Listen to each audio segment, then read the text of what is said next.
Good afternoon. Good afternoon. There we go. Welcome to the Senate Judiciary Committee. Here in this special session, we will start things off as we always do with the word of prayer. I'm going to call on my colleague, Senator Parent. If you'll please open us up. And you are Mike 5. Thank you, Mr. Chairman. Let's bow our heads. Lord, thank you for bringing forth this beautiful day.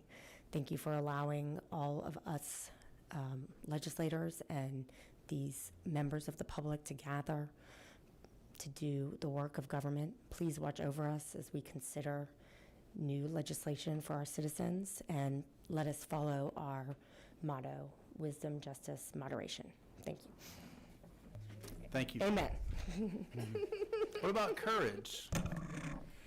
Well, I don't remember passing that. I don't remember that we passed. Technicality. We don't care about technicalities and the Constitution and this kind of thing, Senator Anderson. We're the Judiciary Committee. Well, I know we're in the middle of a special session as we all kind of wait on our congressional maps. We thought it'd be a good chance to go ahead and have a conversation on a few issues. Of course, these are all hearings only. There's quite a few folks that signed up to speak. I'll remind you, if I end up cutting you off trying to get through some of this, there'll be a chance to be heard on these bills later during session if they come back up. This, again, is just a chance to kind of get a head start on discussing some things while we're all up here waiting to finish this process with special session. I'm going to go a little bit backwards and start with item number 3 on here, just because we have quite a few folks signed up to speak on this, and also I know some folks have some conflicts that have to get out kind of early, and so I apologize to my colleagues. We'll make this kind of quick and get right to the other 2 bills. The item is described as discussion concerning lack of uniformity and non-discrimination laws. And some people have said, what does that mean? Well, I think you'll see in some of the people here to speak today what this is about. I know that we've discussed in Georgia numerous times different ideas of non-discrimination laws, religious freedom laws. We've seen drafts of different things. And then in the meantime, we've seen local governments act and pass legislation locally to address this.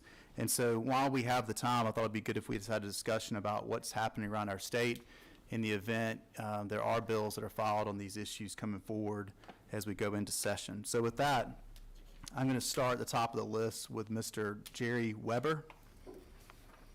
And if you will come on down, Jerry. I think this is going to be mic 1. See if it works for you. Does that work? That works. Great, thank you. If you'll introduce yourself and tell us your position on these issues. Thank you for the opportunity to speak with you today about the need for a statewide anti-discrimination law in Georgia. My name is Jerry Weber. I've practiced civil rights and constitutional law for over 30 years, both as a practitioner and as a law professor. But I speak today as a citizen of Georgia about a critical need for this comprehensive law. Georgia is one of 3 states in the nation without a statewide civil rights law protecting key areas of employment, housing, public accommodations, and healthcare access. Georgia has no law that prevents local businesses from refusing service to citizens based on their religion. Georgia has no law preventing landowners from refusing to rent or sell based on sexual orientation or gender identity. Georgia is one of only 3 states in the country that fails to prohibit private employers from discriminating based on race or religion. Of course, there's federal laws on that. And many other states have filled the gap to cover sexual orientation and gender identity. We are one of 3 states with no public accommodations law. At the same time, over a dozen states, including cities, including Augusta today, have tried to fill that gap. But what we have now is a crazy quilt with confusion about what geographic boundaries apply, what businesses can do if they are in some places with an anti-discrimination law and other places where they operate where there's no anti-discrimination law. So a statewide comprehensive civil rights law would be a giant leap forward.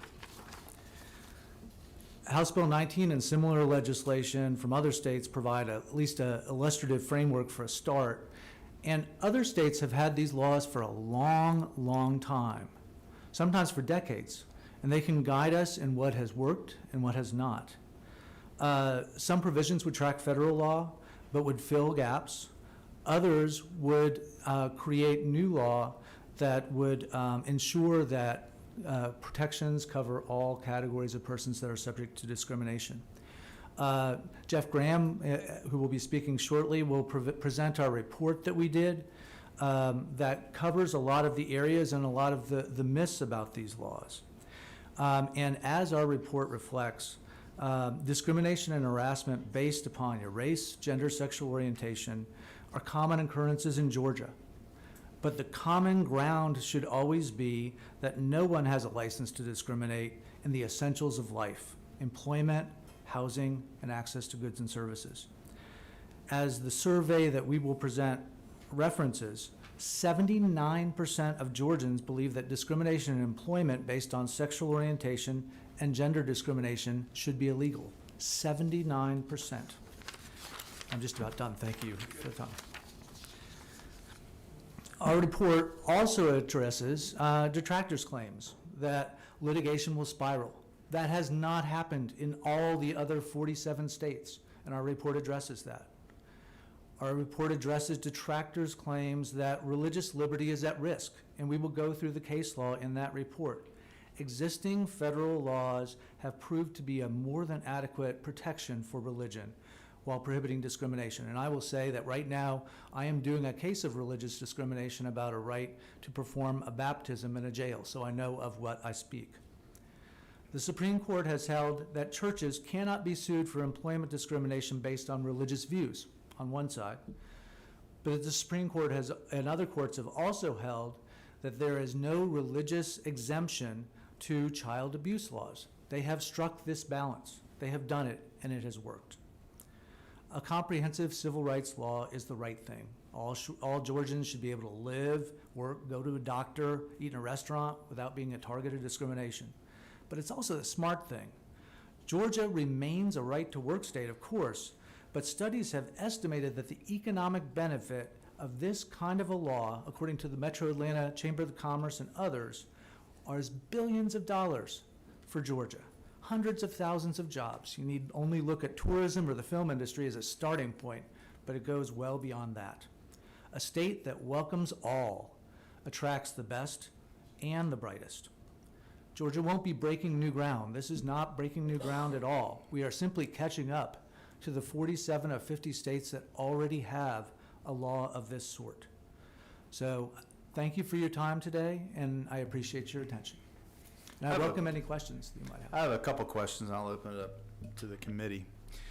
If cities currently, you mentioned Augusta, if they have a local ordinance that's some sort of non-discrimination law, how is that enforced? Is it done just with a fine from the city, or how is that enforced? It depends, and that's part of the problem, is that each city has a different law. For example, Atlanta has an anti-discrimination law where one can file a complaint. Then there's a hearing before a commission, and for businesses, it may impact their licensure.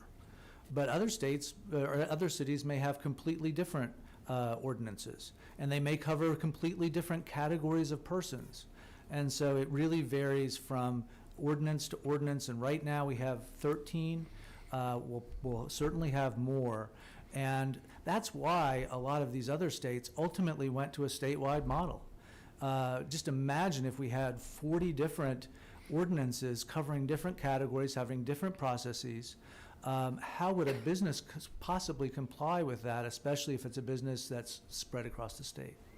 And if you had a state non-discrimination law, but you have the federal religious liberty protections, would you not also need a state religious liberty protection as well to apply in the state court actions? Well, it depends. I mean, like certain federal laws have certain kinds of remedies. But the Religious Freedom Restoration Act and the Religious Land Use and Institutionalized Persons Act have proved to be, in addition to the free exercise analysis, have proved to kind of cover the area. So at most, a civil rights law might be a repeat, and you could certainly have a repeat of Title VII protections, but then expand it to other categories. Any other questions from the committee? Thank you for your All right, time. thank you for your time. Appreciate it. Next, we have Mr. Jeff Graham with Georgia Equality.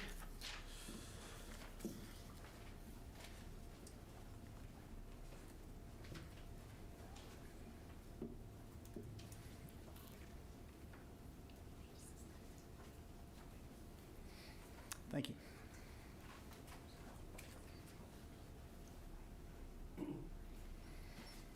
Good afternoon. Good afternoon, Mr. Chairman. Thank you so much for having this hearing. Thank you, members of the committee, for being here today. I am Jeff Graham. I'm the Executive Director at Georgia Equality. While our mission is to advance fairness, safety, and opportunity for gay, lesbian, bisexual, and transgender Georgians and our allies on this issue of non-discrimination ordinances and the hopes for a statewide civil rights law, I think it's important that you recognize that we are talking about all Georgians and all Georgians who fear concerns of discrimination based on their religion, their race, their national origin, their sex, their age, their disability status, military, familiar, veteran, or other military status, in addition to sexual orientation and gender identity. This is not just an LGBTQ issue. This is an issue of basic rights. As my colleague, Mr. Weber, has just gone through about Georgia and our lack of civil rights protections, the one thing I want to add to that is that for folks who are currently covered under federal law, and members of the LGBT community, due to a Supreme Court decision from last year in a case from Georgia, employment law will cover, federal employment law will cover, in some instances, sexual orientation and gender identity. But for people who work for smaller businesses, regardless of their sexual orientation or gender identity, there are still gaps. They may not be covered if they work for an employer that has less than 15 employees, which is where the majority of Georgians actually work. They can't access those federal protections. And even those who work for larger companies, it is a barrier of time and money to file a federal lawsuit. It has long been our belief that discrimination takes place on a local level. It is better handled on a local level. Not everything needs to go to the federal government for arbitration. At the question at hand, and to answer a little bit more of, I think, some of the questions that you asked, Chairman Strickland, first I want to say that Senator Jones, congratulations. About 5 minutes ago, Augusta unanimously passed a non-discrimination ordinance that they have been working on, depending upon how you look at it, for a year or for about 10 years. But it's been a while. It passed unanimously. There was a lot of discussion that went into that. I think you'll see more and more this sort of unanimous support of this. Dunwoody, 2 years ago, passed it on their consent agenda because when they studied it, they didn't feel that there was any controversy. And now with Augusta and Richmond County coming on board, it's just under 1.3 million Georgians, or roughly 12% of our population, is now covered by protections. And so that's great. That moves us in the right direction. But that's the first disparity. What about the rest of the state? And with real estate apps such as Trulia, that actually offers, as part of their search filter, you can see if you are relocating to a city or a county that has a non-discrimination ordinance, or a state. So those cities and counties that don't act on this in the future will be at a competitive disadvantage because more and more people are concerned about protecting their families. Not just employment discrimination, but in public accommodations and in housing. They want those full protections. As Mr. Weber already alluded to, one of the big challenges, and this is again going to be a lot for business owners, is how each of these 14 ordinances, while they're structured in very similar ways, and we have really tried to work with municipalities to get some uniformity, the number of categories covered ranges from a low of 10 to a high of about 17. It is up I think at some point in time, perhaps the courts to determine, is it employees that live in the jurisdiction, employees that work in the jurisdiction? Is it a business whose headquarters is in a jurisdiction, or are they just providing services within a jurisdiction that will be covered? I think that's unclear because we don't have a state law. The municipalities that are doing this out of a sense of fairness and out of a sense of necessity to protect their own residents, visitors, and businesses, but at the same time, as they are charting their own courses here in Georgia, it could lead to confusion out there. And then when it comes to how they are enforced, as Mr. Weber said, it really varies from a human rights commission to mediation to municipal courts. It varies from fines to business licenses. Some of the fines are $50 or $100. Others of them ratchet up to over $1,000, like we've seen in the ordinance that just passed in Augusta. So it makes sense for the business climate to standardize this so that people understand the fairness of this. And our point of passing these laws is not to create special rights of action. Most people don't face discrimination. Most employers and businesses and individuals don't want to discriminate against someone. But there are those folks who sometimes inadvertently do, and unfortunately there are those bad apples who sometimes intentionally do this, such as a landscaper 2 years ago in Sandy Springs that was proud of the fact that when two gay men approached him for landscaping services, at first he said yes, and then when he realized it was two men he was working with, he not only turned them away, he went to his own social media platform to say he refused to work with sodomites and disparaged them publicly. These are the harms of discrimination. This is what happens here in Georgia all the time. So I appreciate the opportunity to bring this issue before you. I appreciate the opportunity to bring these issues up. This is the first time we've had a chance to actually present some of this testimony in either chamber. There's not specific legislative language that is going on, so that gives the ability to craft a Georgia-specific law that addresses the issues of Georgians. When it does come to the issue of whether or not we need a full state-based Religious Freedom Restoration Act, that are very specific reasons from the U.S. Supreme Court that the federal law needed to be put in place to correct some deficiencies that the U.S. Supreme Court found in federal law, specifically as it related to employment practices and drug use amongst native indigenous religions, where they used peyote in their religious practices. So it was a very specific gap that was being filled by that federal RFRA law. That's not necessarily what we need to do. We can craft this. We would fully expect and support that common sense religious exemptions be built into this. This is one of the areas where we have worked with so many of all of these municipalities actually to make sure that places of worship, religious institutions are able to practice their religious beliefs and their traditions without discriminating or without fear of reprisals from the public under these local ordinances. Thank you. Any questions for Mr. Graham? All right, thank you very much. We do have a question.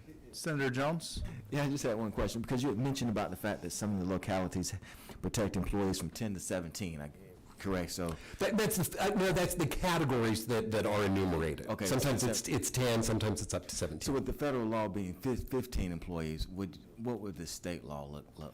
Well, most of those state laws, and they, I think, vary a little bit. Most of them actually don't have, bottom limits on that. Okay. So it does cover more of the people that work in the state. But again, to be clear, what I was talking about with my list is the categories that are covered under their law. So 10 enumerated categories or 17 enumerated categories, not in terms of how many employees a business has.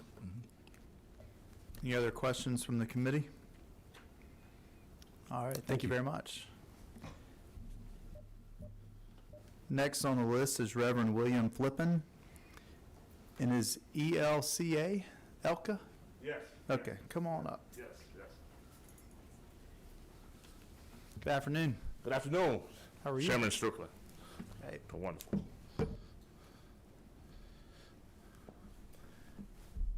I am Reverend William E. Flippin Jr., ELCA pastor, Lutheran pastor, social activist, political commentator, and I'm just delighted to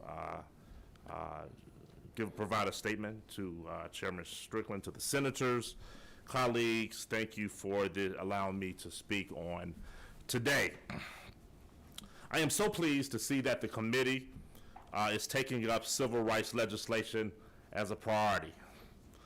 As other speakers today have already so eloquently noted and may note further, Georgia's current civil rights status quo leads to a confusing patchwork of protections.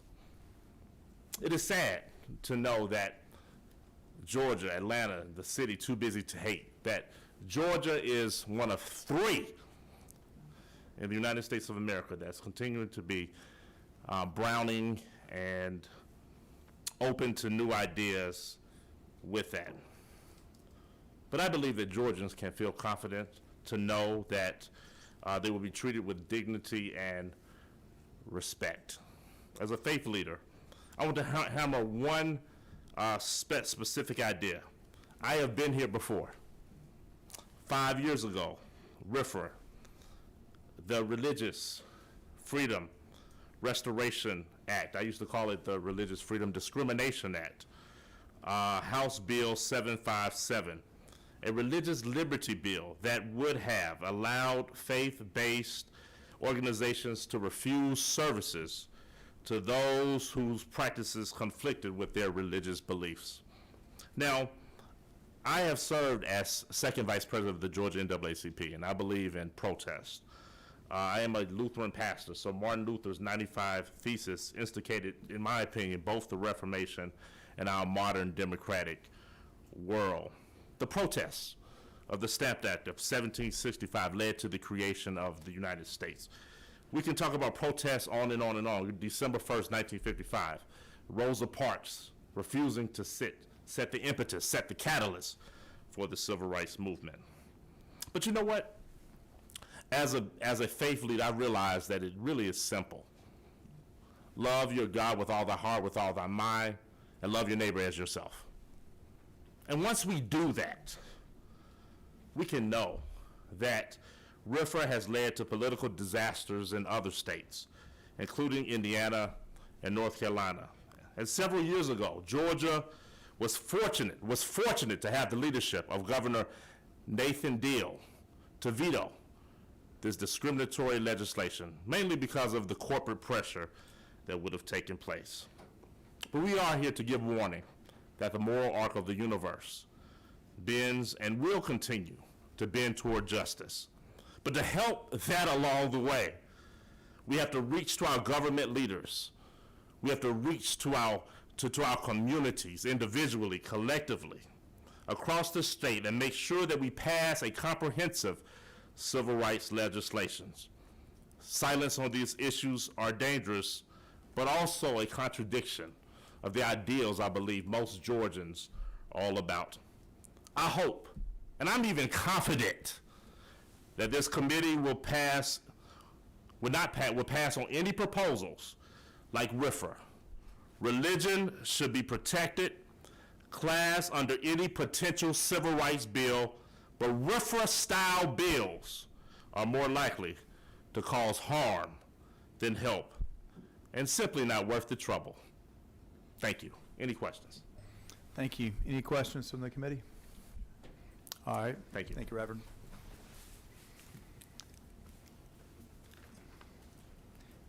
Next on the list, Rabbi Lydia Median. I can't pronounce your last name. I'm sorry. Medwin. Good afternoon. Good afternoon. Thank you so much for the honor of getting to speak with you all today in these sacred halls of decision making. My name is Rabbi Lydia Medwin. I'm one of the rabbis at the temple in Midtown. And you may not have ever thought about this, but I'm wondering if you've ever considered the notion that the Jewish Bible doesn't start with the first Jew, Abraham. And neither does the Christian Bible start with Jesus, nor does the Quran start with Muhammad. But instead, all three of these stories start with Adam and Eve. Do you ever wonder why? I've heard it taught that in all of these religions, it's done like this to remind us that each of us is made in the image of God. Each person equal, next to the next. Each person in terms of the ways that we are to love and protect each other, and each person in terms of our inalienable rights. And did you ever wonder why God made people on the very last day of creation at the very end of the day? According to our tradition, that's like Friday afternoon around 4:30. Some might assume that God intended to save the best for last, and that might be true. But it might also be true that, as ancient tradition in Judaism teaches us, that we were made last in case we became a little too full of ourselves. And God could say to us, don't think that just because you were made in the image of God, that makes you God. Because even the mosquito was made before you. We know what that's like in Georgia.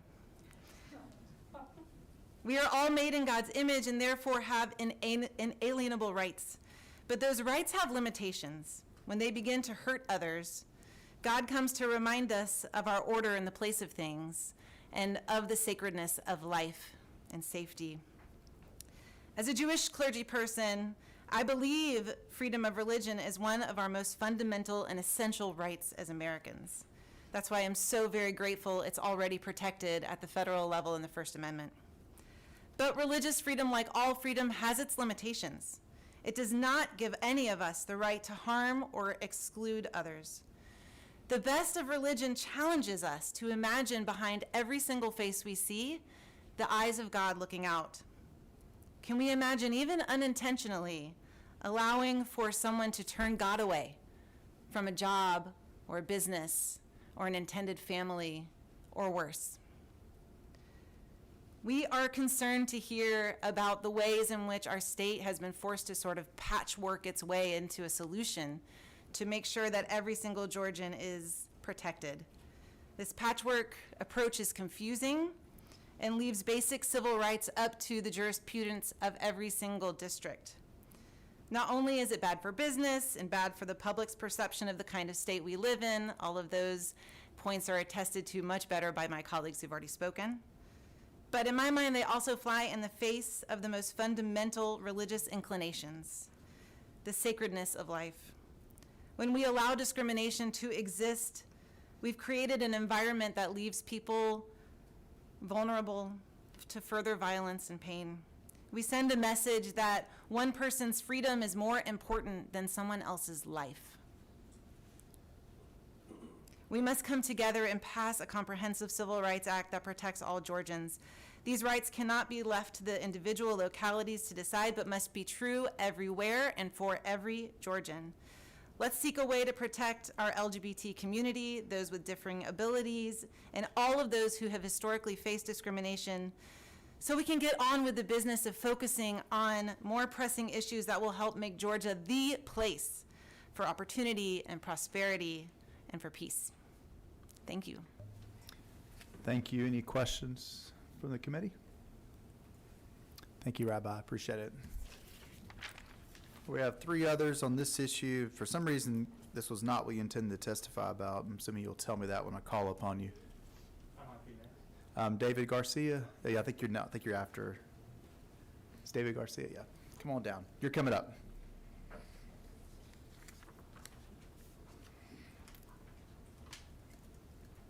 Good afternoon. Good afternoon. Thank you for having me.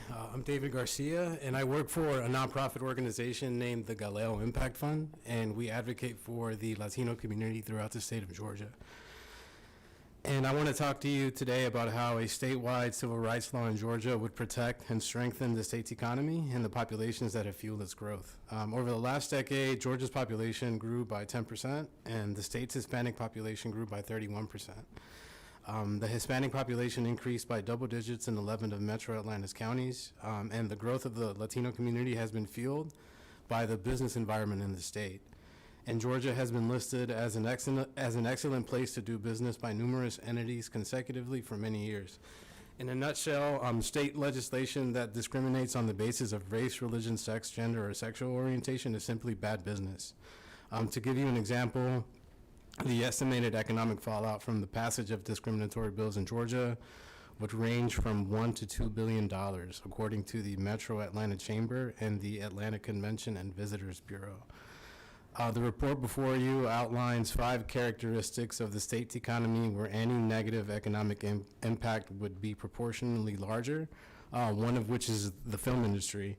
And I would like to point out that Georgia holds the distinction of hosting the first major Latino-owned and operated film studio, and that Latinos are very underrepresented in this industry and are absent from major newsrooms, films, and other media industries where portrayals or lack thereof could deeply impact how their fellow Americans view them. In a nutshell, it's a big deal for us. Film is a major industry in Georgia, and any discriminatory legislation would damage it. Before former Governor Nathan Deal vetoed House Bill 757 during the 2016 legislative session, the Motion Picture Association of America, Disney, and Marvel all indicated that they would boycott the state if the legislation became law. As such, a statewide civil rights law would strengthen the state's economy by continuing to attract business. Thank you. Thank you, Mr. Garcia. Any questions from the committee? All right, thank you very much. Next, we have Vasu Abharaman. I'll be wrong. But close. Okay. I'm speaking on SB 171. Okay, 171. Okay, I'll come back to you. And so is my colleague. All right. So that is everyone I had signed up to speak on that bill.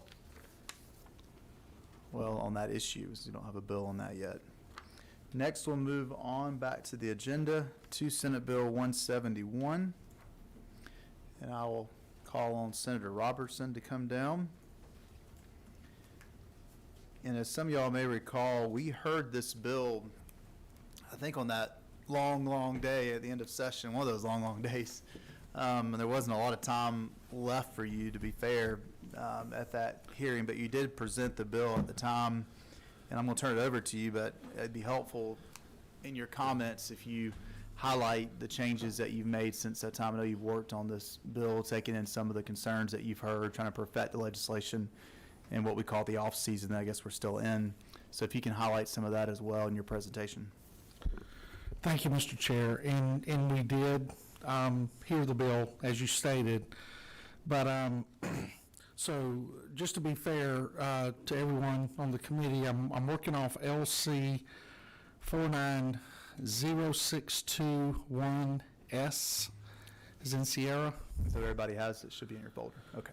Okay, and the notable changes I think you'll notice in the legislation is the section in there dealing with defunding of law enforcement. That section has been removed from 171. That issue was solved during the last legislative session.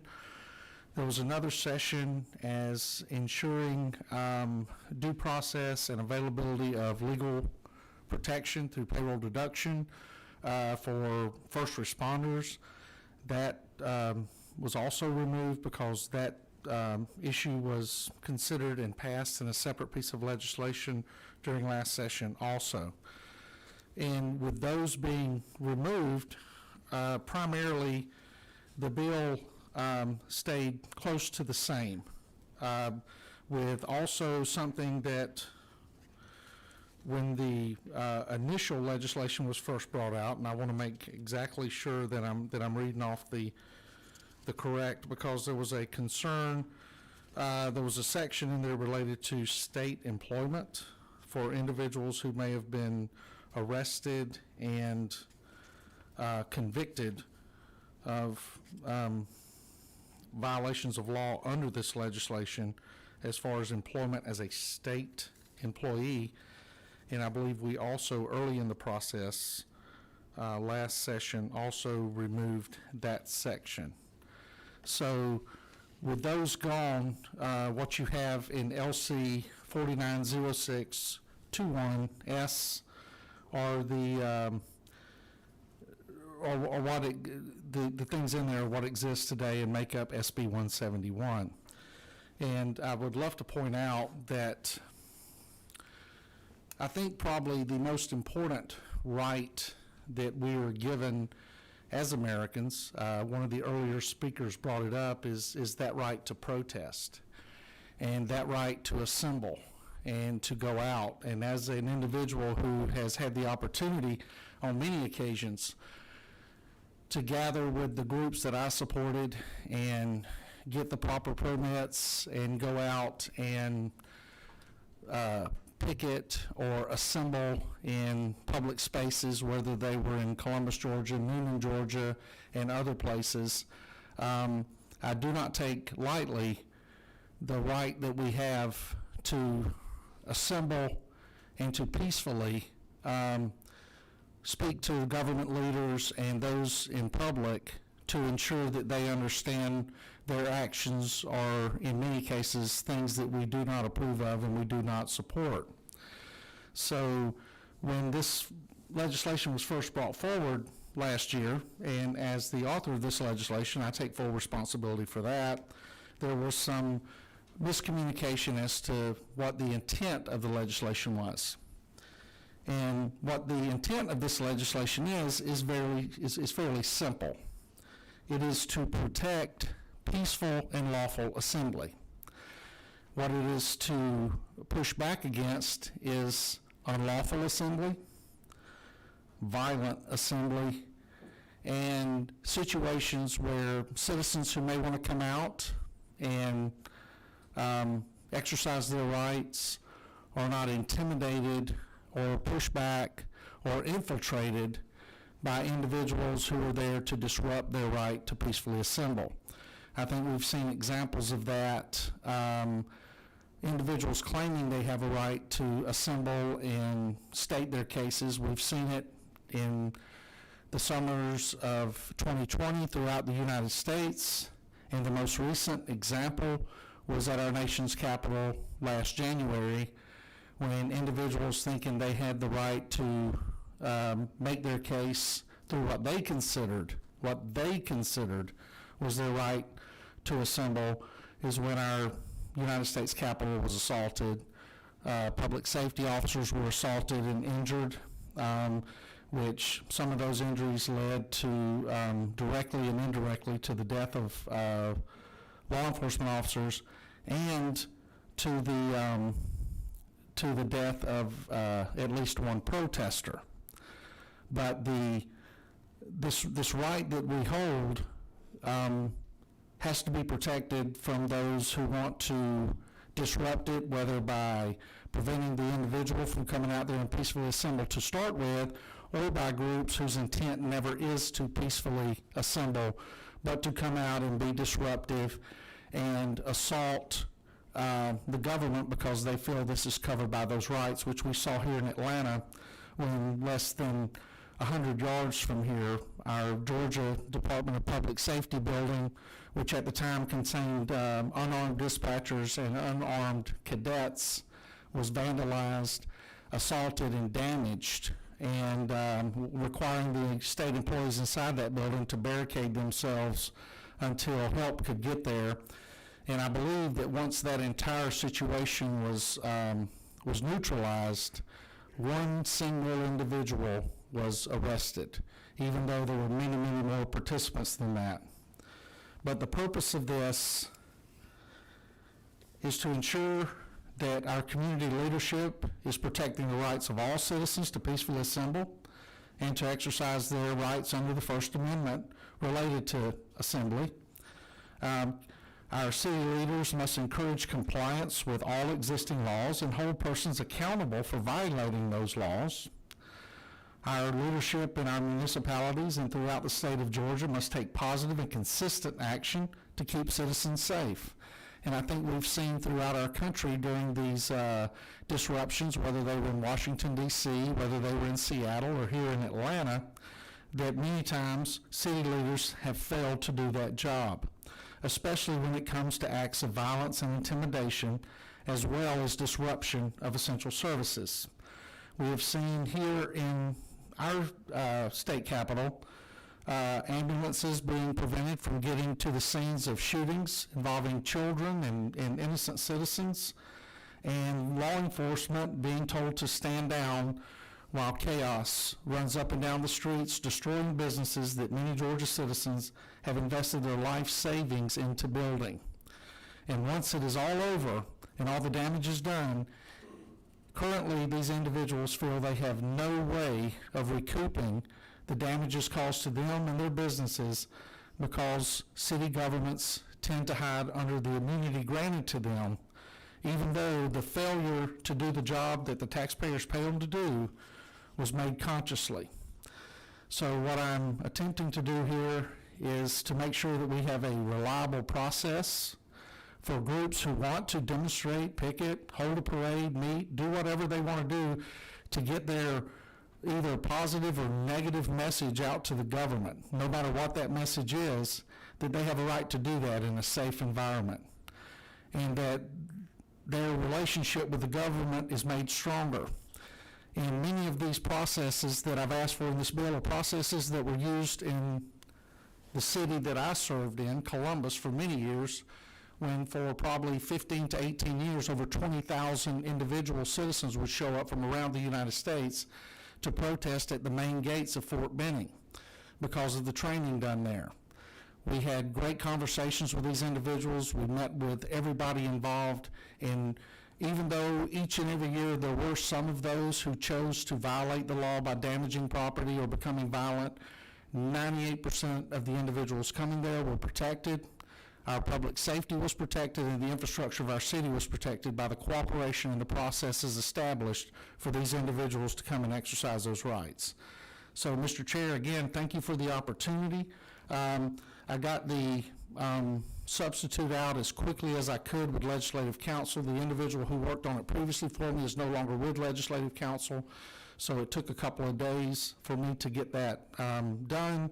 And as soon as I got it out, I did get it to the chair so that each and every one of you would have an opportunity to look through it and either think it was an excellent piece of legislation or something that you had some concerns about. So I'm more than happy to answer any questions, Mr. Chair.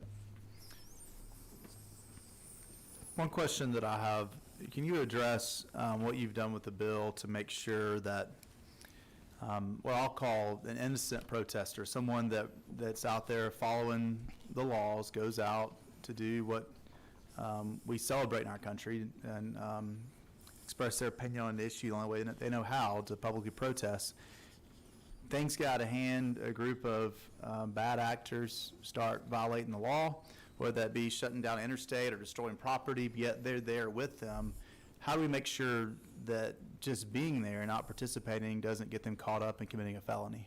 Well, and I think several places in the legislation give that individual that you're identifying an out when they are asked to leave by public safety. They're given the opportunity. I almost call it, it's something very similar to the texting while driving. The first offense, you come in, you show the device that you've purchased to prevent yourself from holding your phone, and your case is dismissed.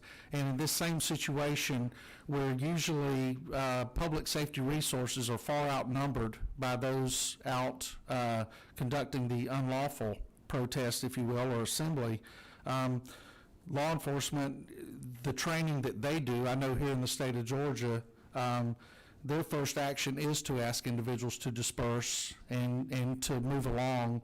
And in many, many cases, the majority of the citizens absolutely do that, especially those who came with the intent to participate in a peaceful assembly, and then all of a sudden they became caught up in something that they had not bargained for. So what this primarily focuses on, and I think you'll see it in the legislation in several places, Mr. Chairman, this focuses on those individuals who come out with intent to violate Georgia law, not the individuals that I used to organize and others organized to go out there and where our message was extremely clear, and we were sure to convey to our individuals participating that nothing in violation of Georgia law would be tolerated, and if anyone attempted to do that, they would be asked to leave the assembly. And you do, in section 4, line 98, you Yes, do sir. address what you just said on someone they basically have to be instructed to leave Yes, sir. individually before they could be convicted.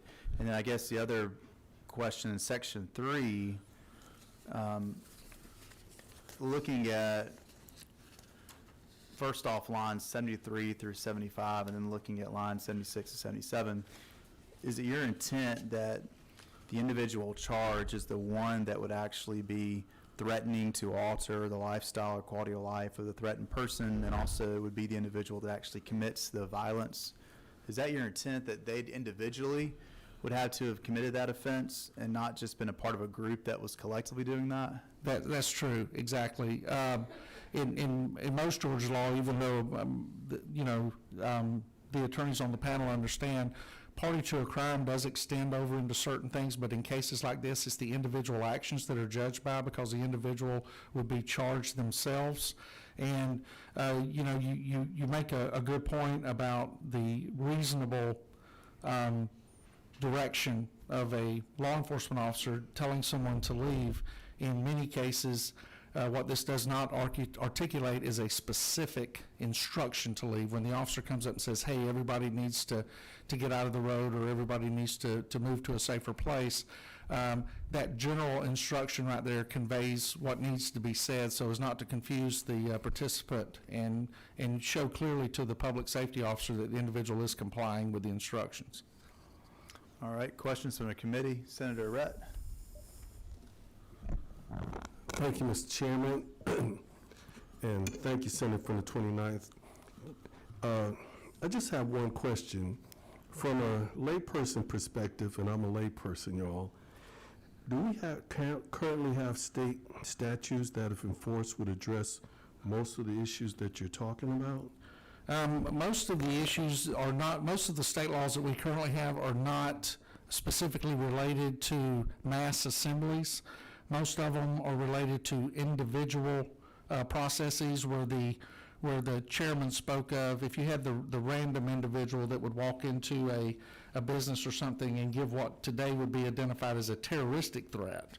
But the types of situations encompassed in here, looking through Georgia law, and a part of that existing law is in this legislation with the amendments included, do not necessarily address what we've experienced, and again, here in Georgia, Washington, D.C., and throughout the United States, and I think that this legislation here does close that gap.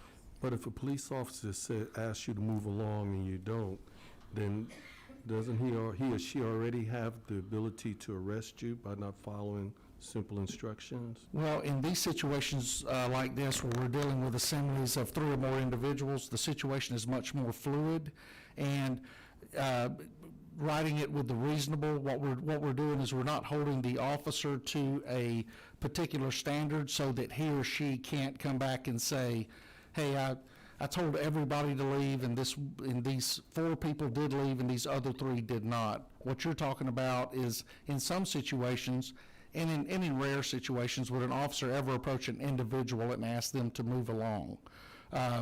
Because there would have to be some kind of disruptive action associated with that. And in most cases, in my career, I can't remember many times where I've ever had to engage one single individual for being extremely disruptive or putting out threats, or particularly in this situation, this is to allow that individual who is not participating to get the message that they need to move along. And the situations you're talking about are somewhat different, Mr. Senator. Senator Parent. Thank you, Mr. Chairman. Thank you, Chairman Robertson. I have just a couple questions, if the chairman allows. I am concerned about the provision, Section 4, subsection B2, lines 102 through 106. 102 through where it seems like it provides like a license or escape hatch for individuals who would kind of run people over with their cars. And it just seems to really kind of almost, if not encourage, give license to that type of behavior. Can you speak to that a little bit? Yes, ma'am, and just to speak to it, I guess, in terms that I hope is theoretically what this is, and primarily we're talking about an individual attempting to flee from an unlawful assembly, and you talked about, driving the vehicle. I would attribute it to almost the castle doctrine, where an individual is securely in their vehicle and there's a threat by someone to impede their free movement to the point where that individual felt unduly threatened and prevented from leaving. Someone may be trapped in their vehicle in these situations. And through this last couple of years and in prior years, we've seen where vehicles are assaulted because they want the individual who's in the vehicle to not, it basically takes away from their message. If they want to block a highway or block something else and someone has the audacity to attempt to carry on their normal life, then there's what we've witnessed through automobile fires, through individuals being beaten, and a prime example would be the truck driver in the Rodney King LA riots that was pulled from his vehicle and assaulted and struck in the head by objects that led to severe brain damage and years of recovery. And so all this does is give that individual the right, under those circumstances only, to protect themselves and whoever else, family members or whoever else may be in the vehicle, as a last resort. This absolutely in no way do I feel gives an individual the right to come barreling through a group of individuals where they've had zero contact with that individual up to that point. And I think we've seen cases like that in Seattle as one example. Thank you. Yeah, it would seem, though, that it allows individuals who are nervous not just about harm to themselves, but like to their car, to kill somebody. And so I guess I was a little, concerned that that was sort of, the balance was a little off in that regard. Because it says they could cause, have defense to prosecution that they caused injury or death to a person due to a belief that they had to flee due to damage to their property. Right, and when that was first written, I looked at that twice, Senator, just to try to map my brain around the language there to ensure that I was thinking the same thing. And it goes back to almost what I alluded to earlier with the castle doctrine is, I don't have to stand at the front door of my home and wait for the individual to fully destroy my front door and enter my living room and raise his or her weapon in a threat to me before I engage that individual in an attempt to protect my family. And in this situation, if it were yourself, I would not expect you to wait until your entire windshield was shattered out of your vehicle or the driver's side window and somebody got into the cockpit of your vehicle before you had the opportunity to determine exactly what level of threat that individual may have been. Can I ask one more, Mr. Chairman? Thank you. Thank you, Senator. So I followed news reports last spring that Florida enacted a similar piece of legislation that was signed by their governor. And that has been enjoined by the courts for a couple different reasons, including that the definitions were just unconstitutionally vague, and also that especially because of the ambiguity, there was core First Amendment protected speech that would be criminalized in addition to unlawful violent activity. Can you speak to why you think that this version would not fall victim to the same First Amendment unconstitutionality vagueness issues that caused that law to get enjoined pretty quickly? Yes, ma'am. Well, first of all, on the free speech side, I don't think anywhere in the legislation do we find anything that would impede any individual from going out and speaking freely, no matter what their speech was, as long as we continue to follow the do no harm policy. As long as their speech is not within your space, that would be a misdemeanor charge in the state of Georgia of a simple assault charge where someone may be standing 2 inches from you and screaming. In other words, not trying to convey a message, but in trying to intimidate you. And so one thing I did as we went through the rework that the chairman was so kind enough to allow me to do is I tried to draw as much vagueness out of the legislation as possible. Now, you and I both know, and you especially because of your profession and your peers, is that there is nothing preventing any court or any judge from reading something and interpreting it entirely different and preventing something from moving forward until there's an opportunity to stand before that court and explain the situation to whether either we clear the vagueness up or until the court offers advice where they feel that something needs to be adjusted, changed, or whether they send it back and say that it is unconstitutional completely based on case law that exists currently. Thank you. Thank you, ma'am. Senator Kirkpatrick? Thank you, Mr. Chair. Thanks, Senator, for presenting this and for the changes that you've made. But my question has to do with the insurance part, which is lines 131 to 132, I Yes, ma'am. believe. I haven't ever organized a protest, and I'm not a lawyer or law enforcement, so bear with me. I'm just trying to understand how it works currently with liability insurance, because I'm sure the municipalities also carry liability insurance for, like an umbrella type policy. So I'm trying to figure out how steep a hill that is to climb and why we care if it's purchased in Georgia. It's current law in Georgia and some municipalities that for an individual group to come in and hold an event, that they will require that group to purchase liability insurance within the state of Georgia. The reason they do it within the state of Georgia is because most of our municipalities understand the laws, the insurance laws here in our state, and what it prevents is somebody from a shell company or frivolous shadow insurance company from selling this type of insurance, and when it does happen, the municipality has no opportunity to recover damages, because once you reach across the state lines, the rules change drastically. And like I said, a couple of places that I've had to gain these permits to hold these types of assemblies, that was a requirement, that it had to be liability insurance within the state of Georgia, and the liability insurance was for any damage that the group caused. Just to follow up, Mr. Chair. So I'm just trying to figure out if the group requesting the permit is asked to get liability insurance, and they do that, and then the municipality also has liability insurance. How does that work from an insurance standpoint? What type of, I'm sorry, Overlap. Senator, I don't, If there's an overlap, if the people requesting the permit are requested to get insurance and they do that, and the municipality also has liability insurance, how does that, I which would be? think the individual that would be required for their insurance policy to pay would be the individual that would be determined as to the one who caused the damage. Yes, ma'am. Thank you. Senator Jones, did you have your button pushed? Thank you, Mr. Chair. I had two questions. One will go back on Senator Parent's conversation on page 5, 102 to 106.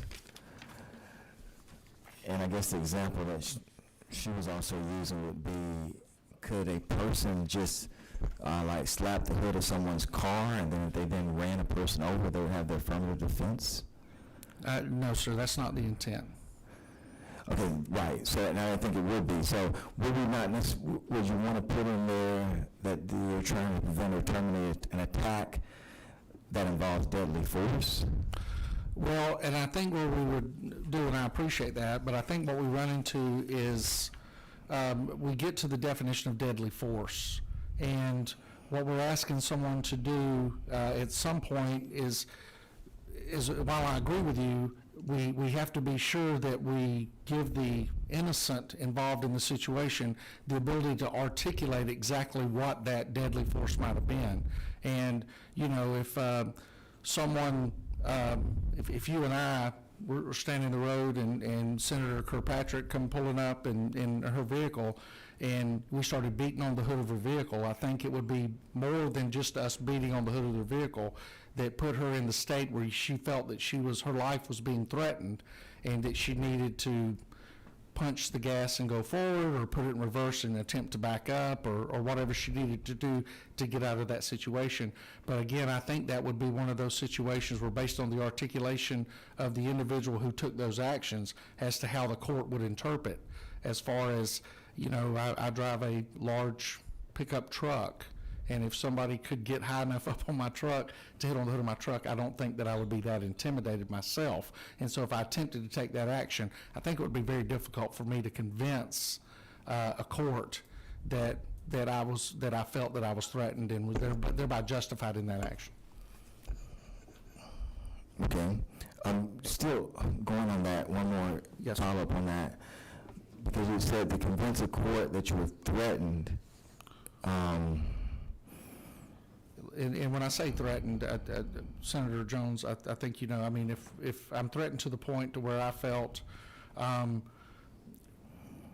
that the use of my vehicle to get out of the situation and drive was the only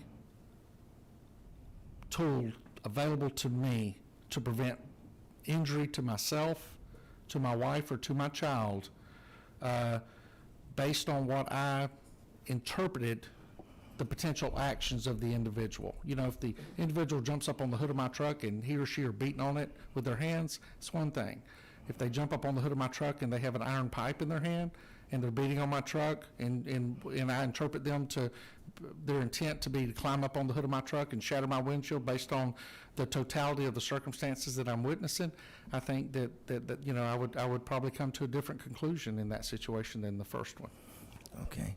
Can I ask one more question, Mr. Chair? On page 4, line, which is subsection D, lines 81 through 84.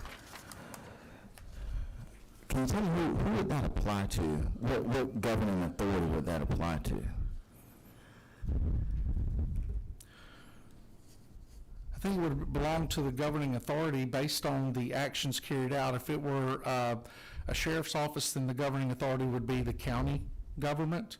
If it were a municipality, then the governing authority who would be responsible for providing public safety and the necessary resources to protect the citizens, it would fall to the city government. Right, and so that was my question, because when you say if it's a sheriff's office, it would apply to the county government, and we're using negligence principles here, and I think we're going to be able to differentiate in another section, which I'll go to, but we're using negligence principle here, which sort of connotates that you have a right to supervise or something of that nature, like over your deputies, but the government authority doesn't have that right with sheriff deputies.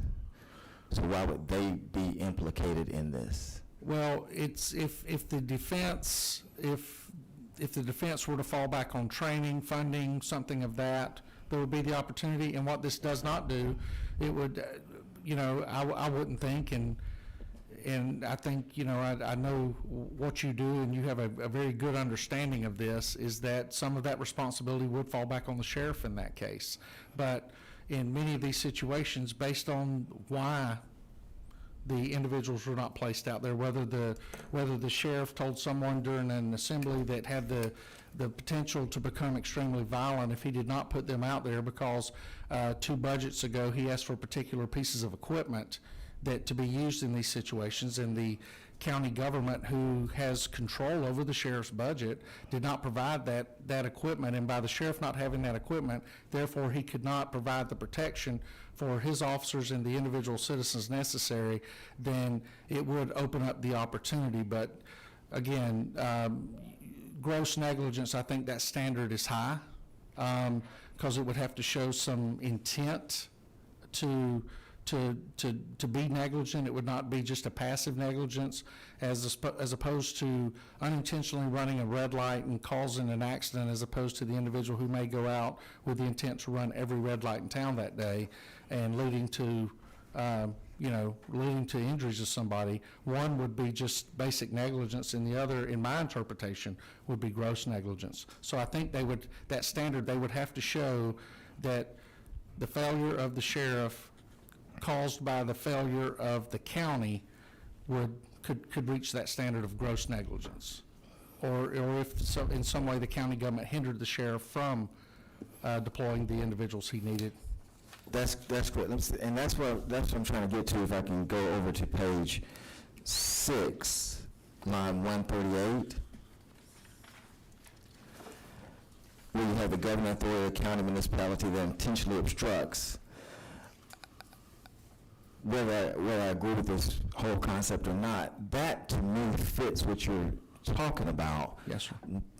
But not 81 through 84, because when you're talking about negligence principles, what you're talking about is the county, which they shouldn't be doing because they don't have any supervision over a sheriff. But for some reason, they prevent a sheriff from doing something. That's intentional.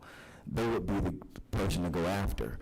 But on 81 through 84, we talk about gross negligence, and there is no intent there. And I just try to, we do not want to just put in there the governing authority or sheriff's office, because there's no intent. How would they be grossly negligent? They're not supervising, they haven't done anything. They're not the governing authority. Right. Well, and I do believe in some ways actions, in maybe uneducated actions at times, because they don't take the advice from the professional, I think could reach that standard. But I do think that's something that I would love to sit down with you and talk about, and look and see if we can't craft the language that you think. Mary's up to you. I don't necessarily want to sue sheriff's offices, but I was just making the point that I think that's really what you're opening up. And my thing is, I don't want to necessarily sue sheriff's offices either, but the goal is that the sheriffs are as obligated as the municipalities and the police chiefs who work for the mayor, get their power from higher above themselves, that if they go out and intentionally fail, whether they understand the ultimate ramifications, that there has to be some kind of standard that the citizen can hold them to, that if they're out there doing it. But I completely understand what you're saying as far as about intention. I was just Yes, concerned sir. about 81 through 84 possibly opening up suits against sheriff's Yes, sir. offices, and I'm just bringing that to attention. Thank you, I appreciate that. All right, no further questions from the committee. Thank you, Senator. Thank you, Mr. Chairman. Again, I appreciate the opportunity to bring this back. And I'm going to now call upon the folks that have signed up to speak on this bill. First, Mr. Abhiraman. Now I'll call you up. With ACLU of Georgia.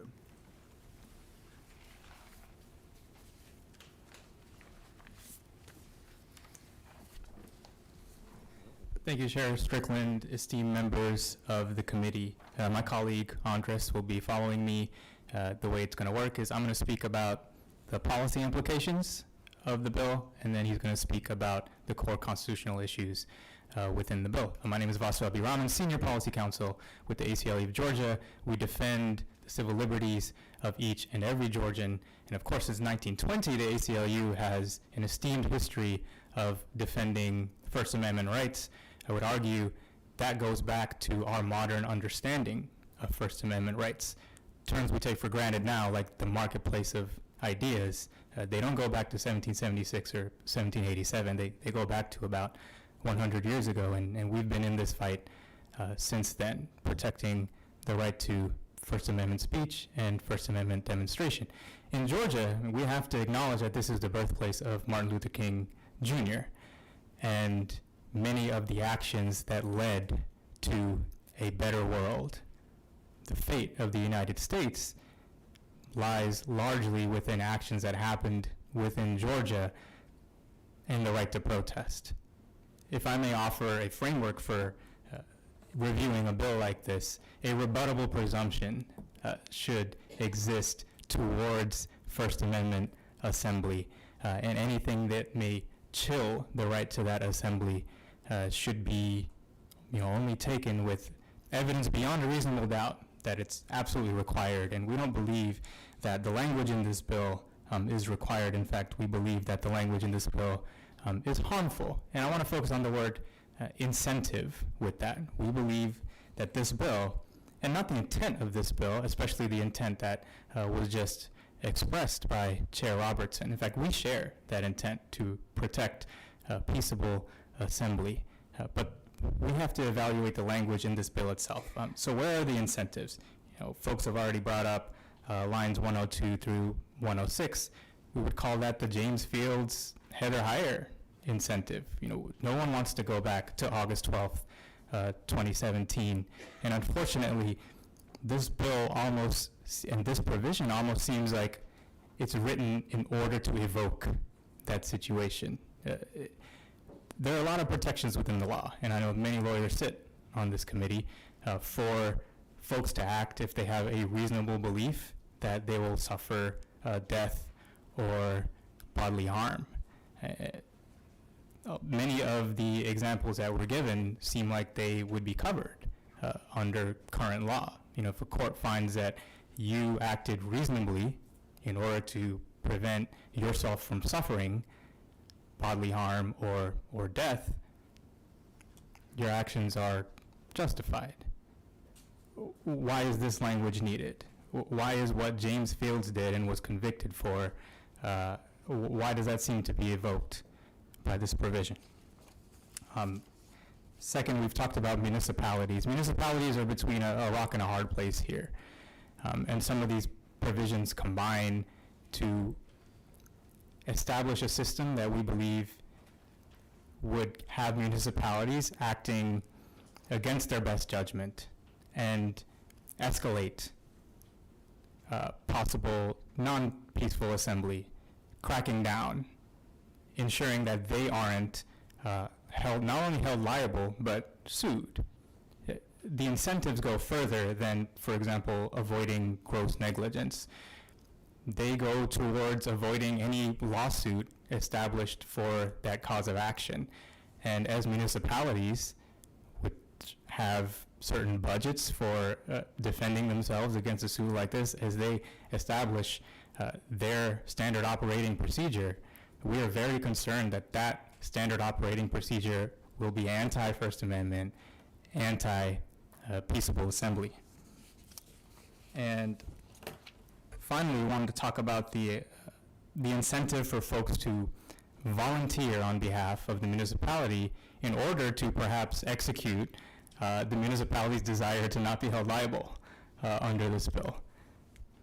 Unfortunately, there's a case going on now involving somebody who thought they were volunteering to, protect businesses, and it ended really, really poorly.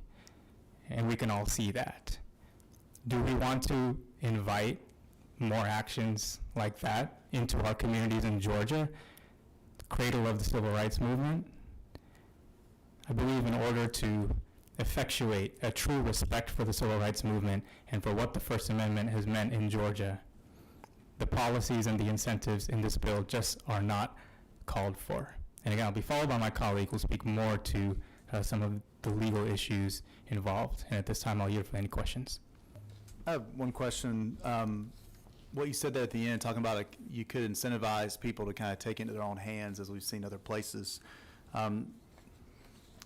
Do we need to have, though, an extra layer of protection for business owners and citizens of a city or a county to make sure the local government is standing up for them and not letting situation get out of hand to the point where people are having to take it in their own hands?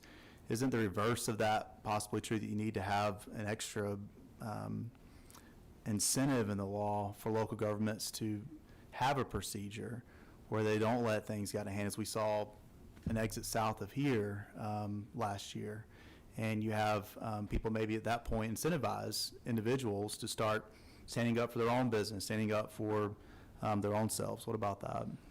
Thank you for the question, Chair Strickland. These are not easy issues, but I'll highlight the formulation of your question. You use the term extra incentive. The incentive's there. Municipalities don't want to see businesses in their jurisdiction, their lifeblood, their tax base destroyed, and I believe have the incentive to take action in order to ensure that that doesn't happen. At the same time, again, we have to understand that those who may commit an act in violation of the law, they're already violating the law, and they can be held accountable for it.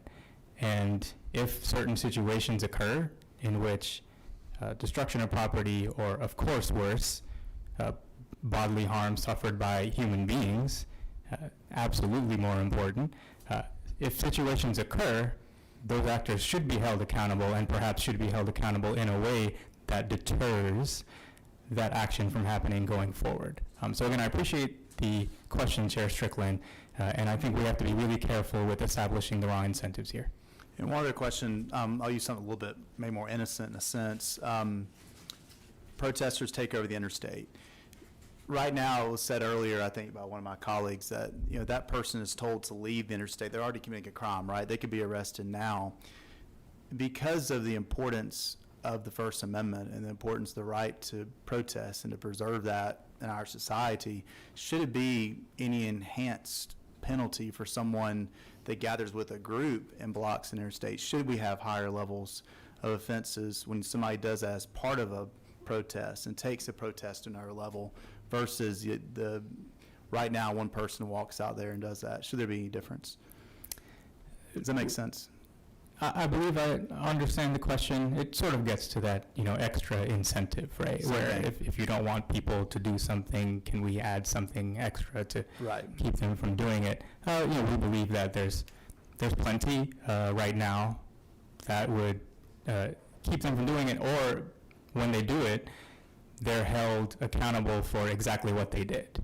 You know, not someone else in the assembly getting into a fight, but their own actions and individual responsibility here. And of course, we have a history with laws that have been protested and changed. You know, the question evokes Edmund Pettus Bridge in a way, even though of course that didn't happen in Georgia. You know, we have to be really careful when it comes to folks trying to express a political viewpoint in this way, especially when civil disobedience, which, you know, by definition is violating some construct of the law, when that's the actual goal within the action. So your fear is really going back to the first question I asked the author. Your fear is more of the innocent folks that could get caught up and charged with something that they were just there with a group, and in turn over time you'd have people that are scared to go protest at all because they could be caught up and be charged as an innocent person. That's more your fear, not so much the words on the paper. Is that fair to say? Yes, though we do believe the words on the paper establish a reasonable belief that somebody who's coming to protest peaceably and not be involved in violent actions may be, you know, held liable for, you know, the actions of the group through guilt by association. So yes, we are concerned with that. Any other questions from the committee? All right, thank you. And now I'll call on your colleague, Andres Lopez Delgado. Yes, sir. How are you? Doing well. How about yourself? Good.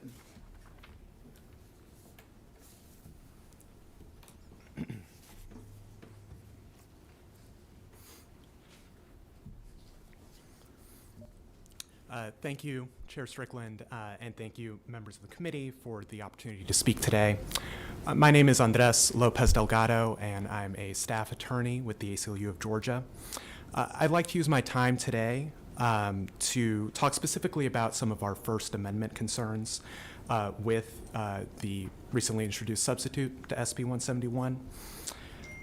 First, SB 171 introduces a vague and overbroad definition of unlawful assembly at lines 73 through 76. SB 171 would criminalize the assembly of two or more people in any public convenience who convey a threat that is specific, indicates imminent physical harm, or, not and, or, threatens to alter the lifestyle or quality of life of the threatened person or his or her family members. On its face, this language does not make clear what types of speech are forbidden.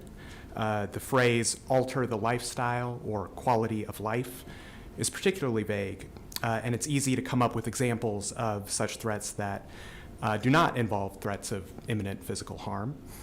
For example, a group of constituents confronting their state representative and threatening to unseat him or her in the next election have conceivably made a threat to alter the lifestyle or quality of life of that representative.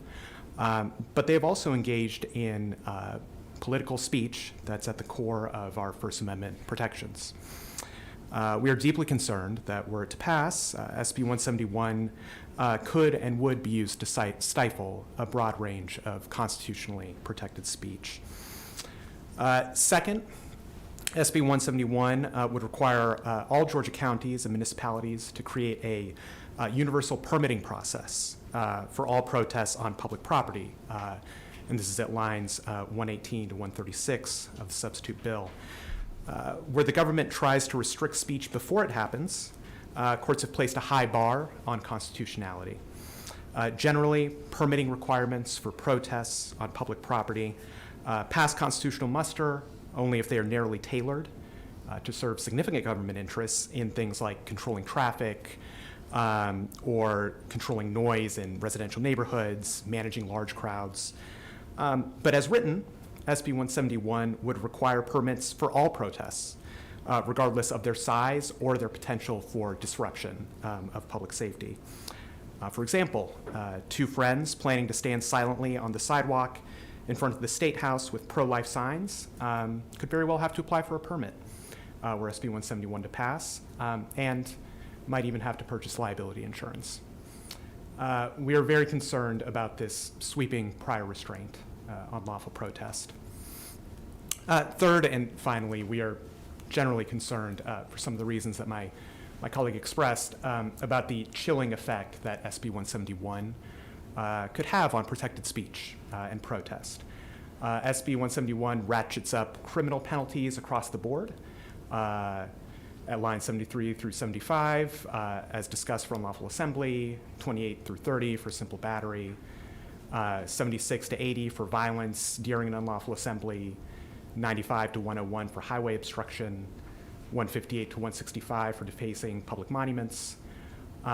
It creates an affirmative defense for motorists who hit protesters with their vehicles in certain circumstances.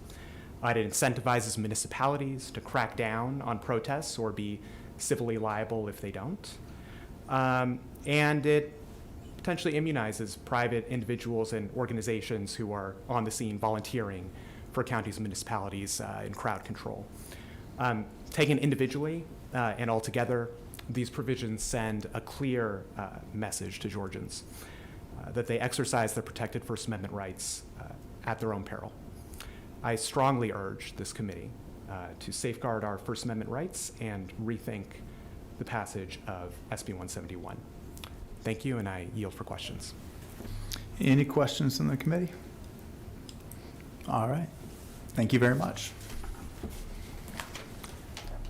Last person on the list, for this bill is Jill Travis with Georgia Association of Criminal Defense Lawyers.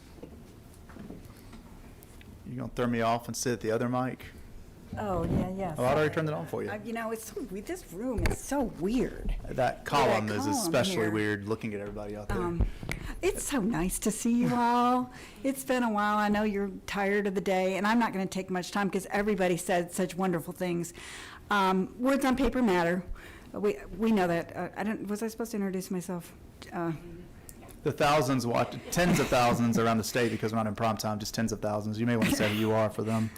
Jill Travis, Executive Director, Georgia Association of Criminal Defense Lawyers.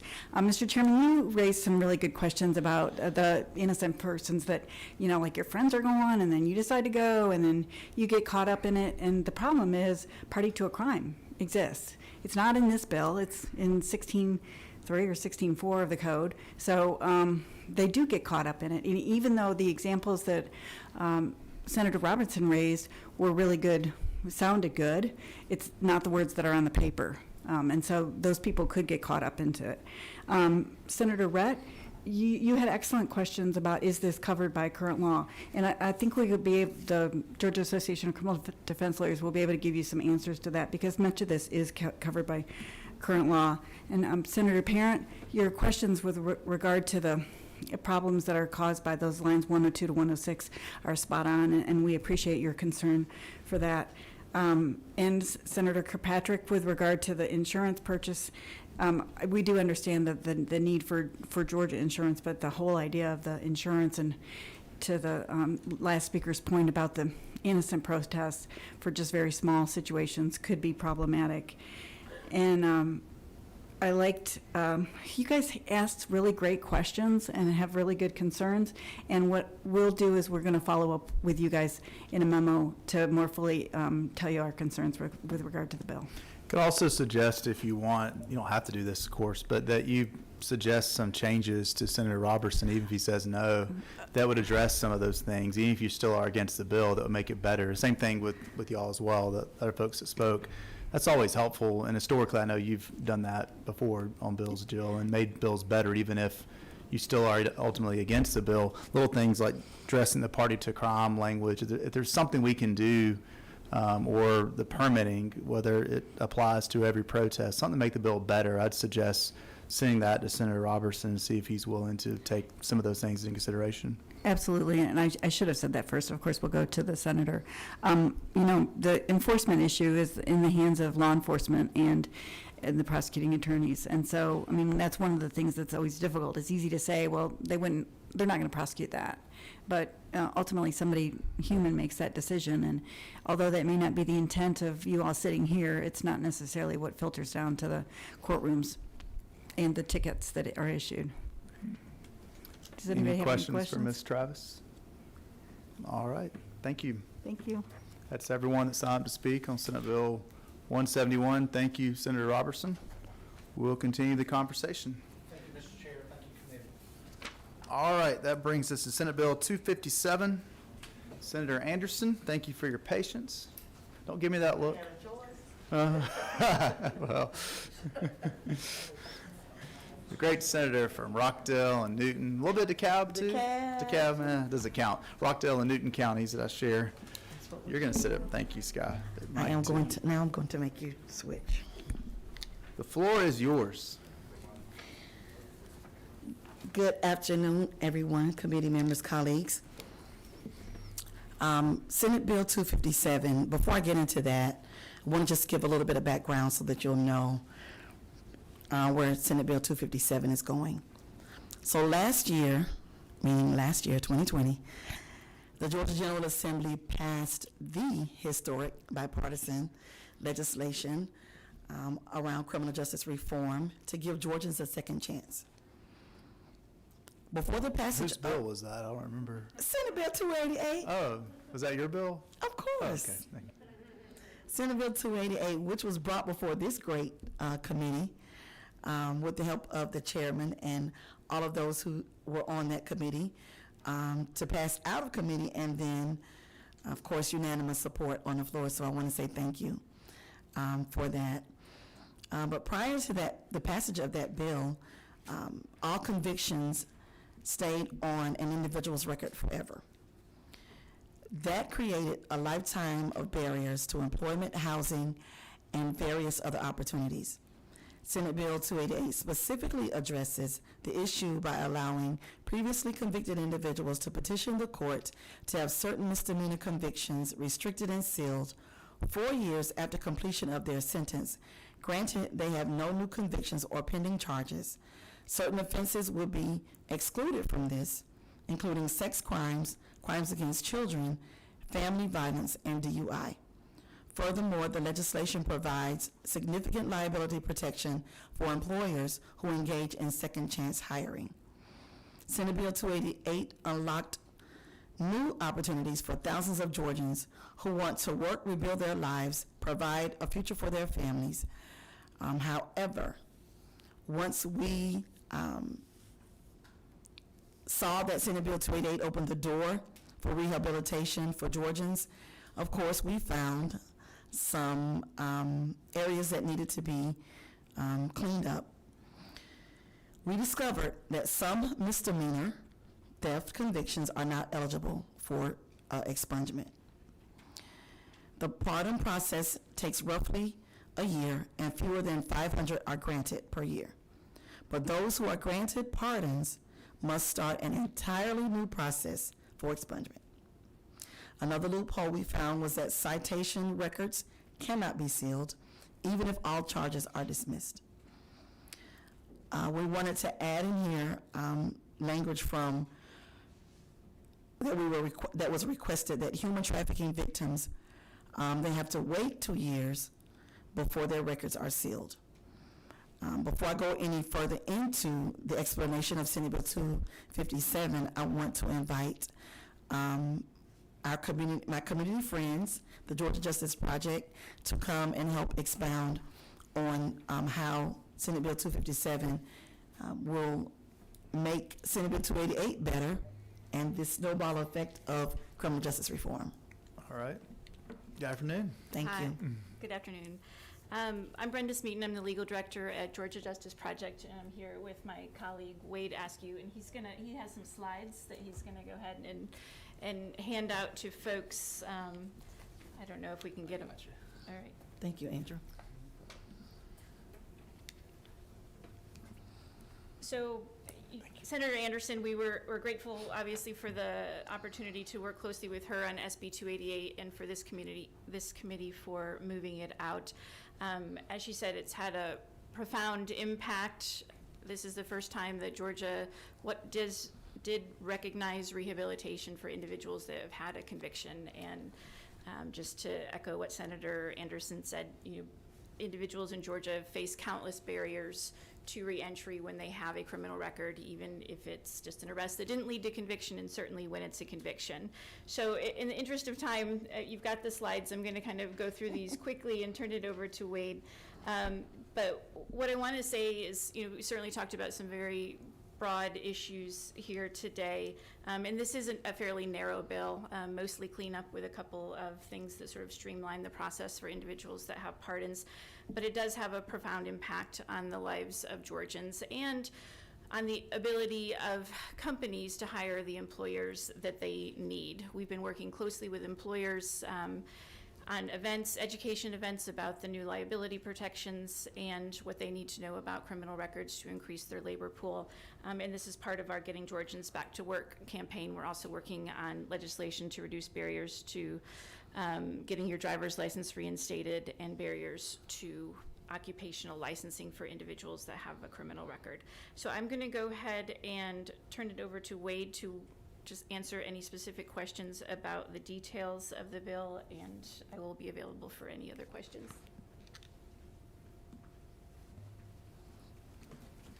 Thank you, Chair Strickland, and thank you, members of the committee. My name's Wade Askew. I'm a supervising attorney at Georgia Justice Project, and so Senator Anderson already spoke to some of the issues that we have seen with the implementation of SB 288. And so I'll focus my time on some of the solutions that are currently in SB 257, and then also be happy to field any and all questions. So I won't belabor the issues that we have run into. As I mentioned, Senator Anderson already gave an overview. Instead, I'll just dive straight into the solutions. So Senator Anderson mentioned that there are some forms of misdemeanor theft that are currently eligible for expungement. For example, theft by shoplifting can be expunged after a certain number of years, a misdemeanor conviction of theft by shoplifting. However, theft by taking is not eligible for expungement. You might think those sound pretty similar. Well, they are. The facts can be substantially very similar, but be prosecuted in different ways. One ends up eligible for expungement the other. So that's simply just a loophole that we would like to close. So right now, the text of SB 257, what it does is add as eligible offenses misdemeanor violations of theft by taking and theft by services.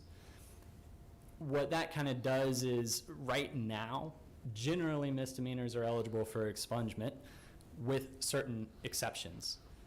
Theft is one of the exceptions, and now we have exceptions to the exceptions. If that is confusing, that makes sense.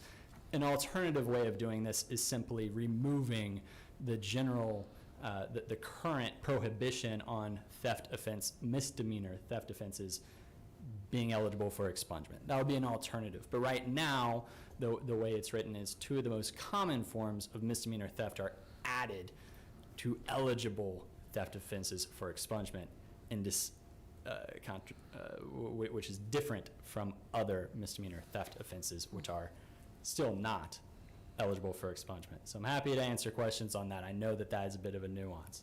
Can I ask one question on that? Absolutely. Do you know the history as to why those two offenses were not previously included?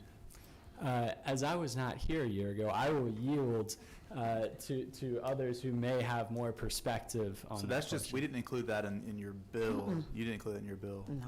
So, do you know if there's any different requirements that you have to show when it's misdemeanor theft by taking, theft of services, that would make those two offenses stand out versus a shoplifting or refund fraud? I mean, is there any reason to have a different standard for those?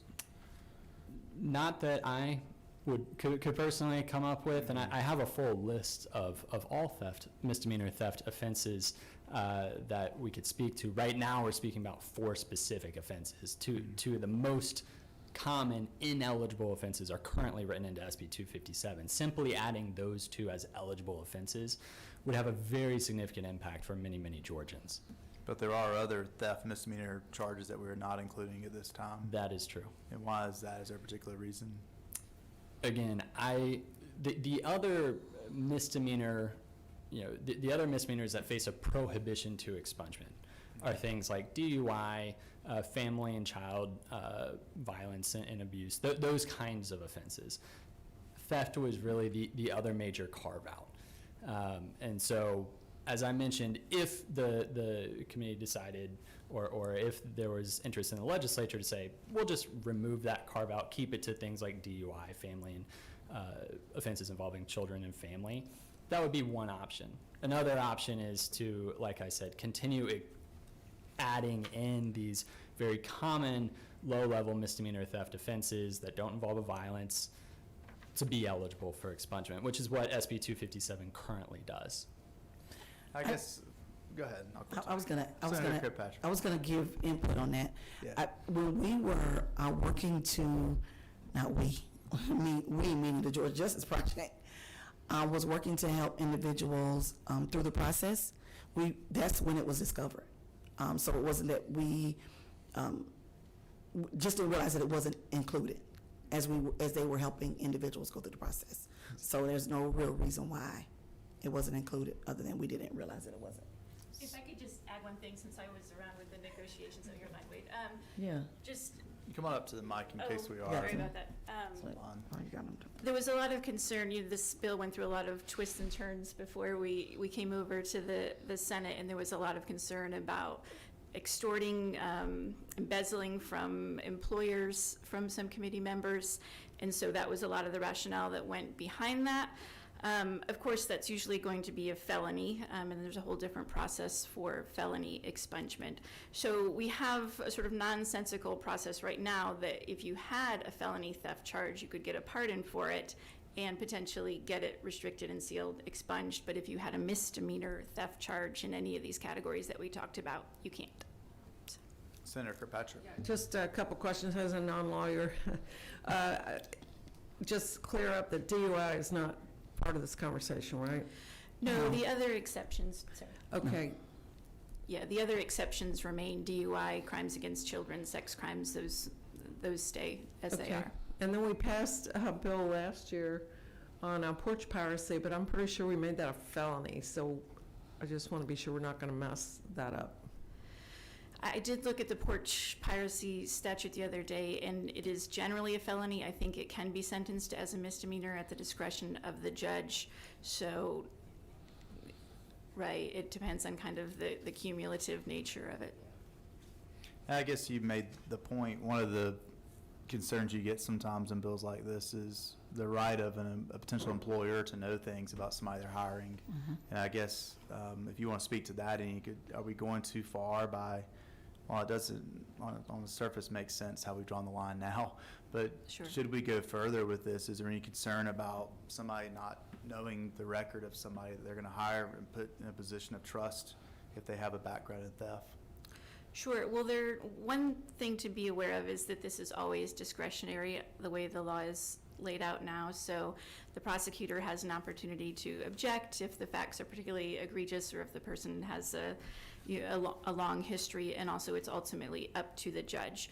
At Georgia Justice Project, we work closely with employers. When we were working on SB 288, we worked with the Metro Atlanta Chamber of Commerce, and we had 7 employers, major Georgia employers such as Coca-Cola and Home Depot, McKinney's, that came out in favor of the bill and wrote letters in favor of it. And what employers tell us is that they like it when the court is sort of screening employees for them because it saves them time, and then they don't have to see stuff that's not relevant to them.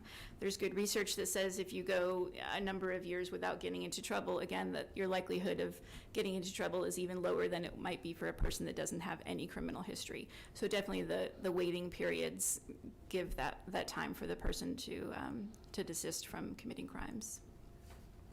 I think we threw y'all off. It's like you're in court. You get thrown one direction. I have one other question, then I'll let y'all go again. And you may be about to get to this, on the prosecutor's ability to sign off on these things. I know we strike that in one part here, but prosecutors still get notice and an opportunity to object. Can you address that, or are you going to address that next? Yes, so I think first I'll address it as to expungement. Prosecutors still are entitled to notice. They can object. Judges ultimately make the decision, so similar to any other court proceeding.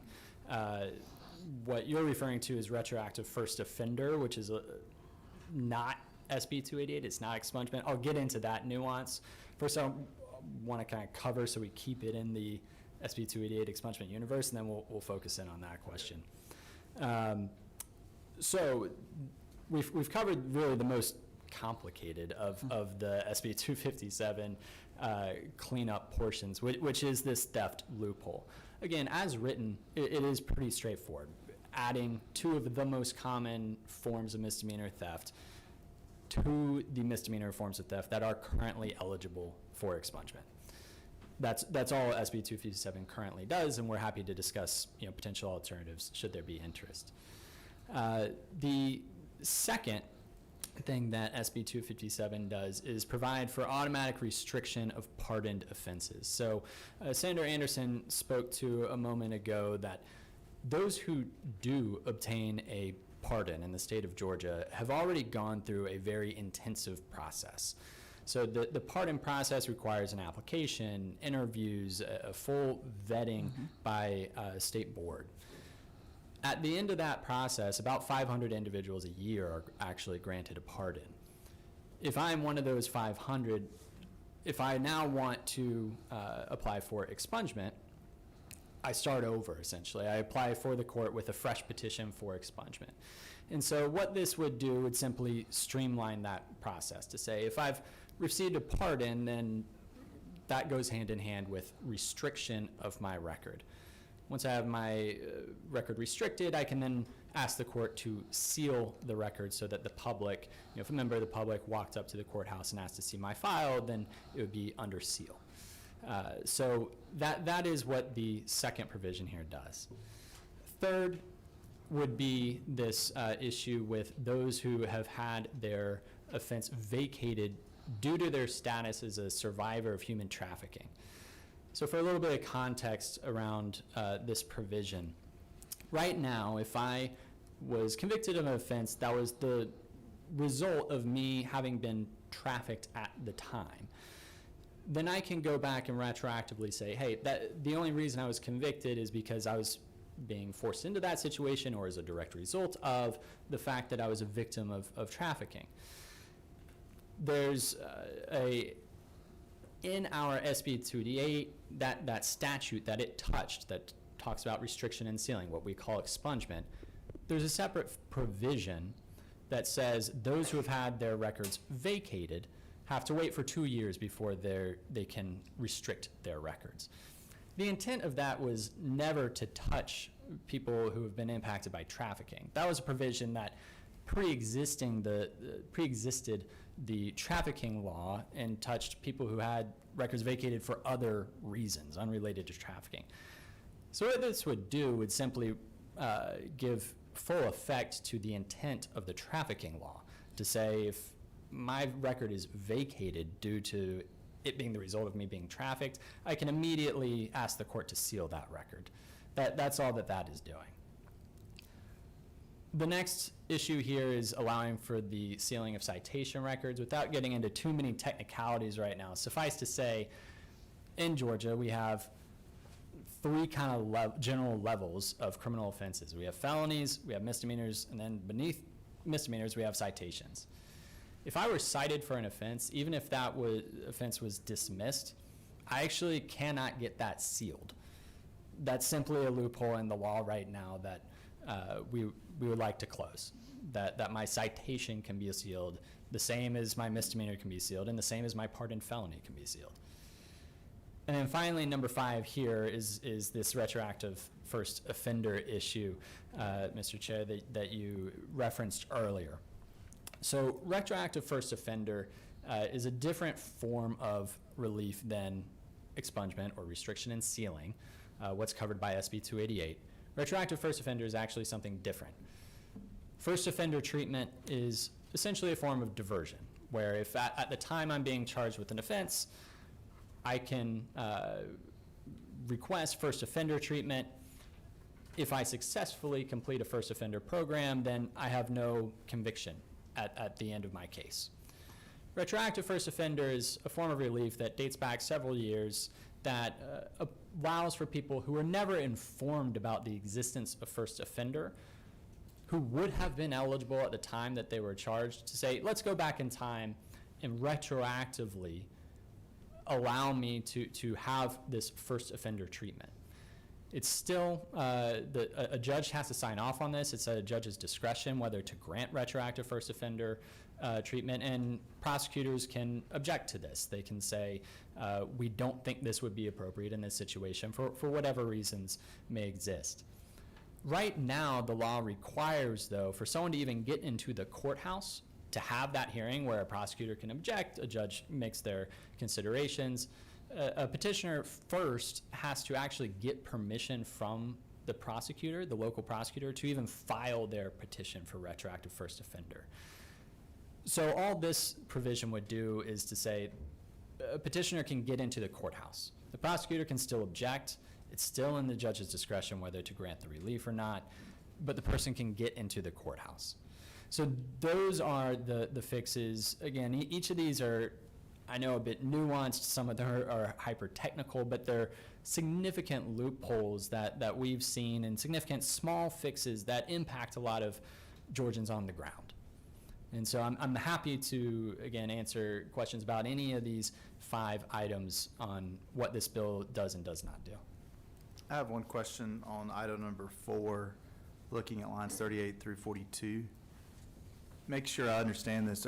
We're not adding, or are we adding any additional offenses they could have a record restricted if it's any offense where someone is ticketed but not arrested and it's reduced? Or is that simply just confirming that part of what's being sealed is the actual citation? Are we actually adding any offenses there? So technically what we're adding is citations generally as eligible to be sealed. So I can explain what this loophole is a little bit further. It's a little technical, but it might give some context to the problem. So if I'm simply cited for an offense and then that is dismissed or it doesn't go anywhere, and I wasn't arrested, I wasn't booked in jail, so something typically very, very minor, then that might not even show up on that won't show up on my GCIC record, my official kind of criminal record with the state. It's a precondition to seal a record with the court right now by law. Before I seal, I have to get my record restricted. Because I don't have restricted with GCIC. Because it doesn't show up with GCIC in the first place, I can't restrict it. So now I can't seal it.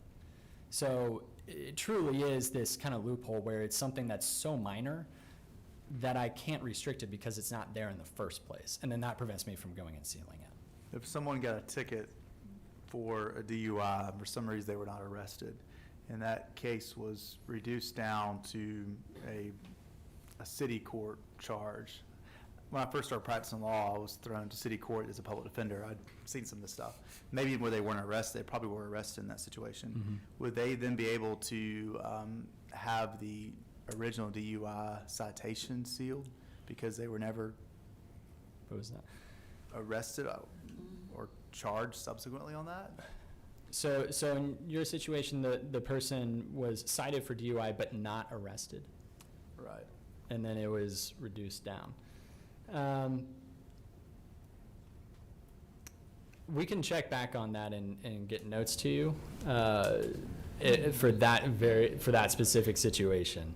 whether that would be covered, or Brenda Yeah, I has can an provide a answer. little bit of Yeah. clarification too. So just like the situation that this is primarily intended to cover, like misdemeanor marijuana less than an ounce, you don't have to be taken into custody for that. You could still, but you're still arrested and it's still a state offense.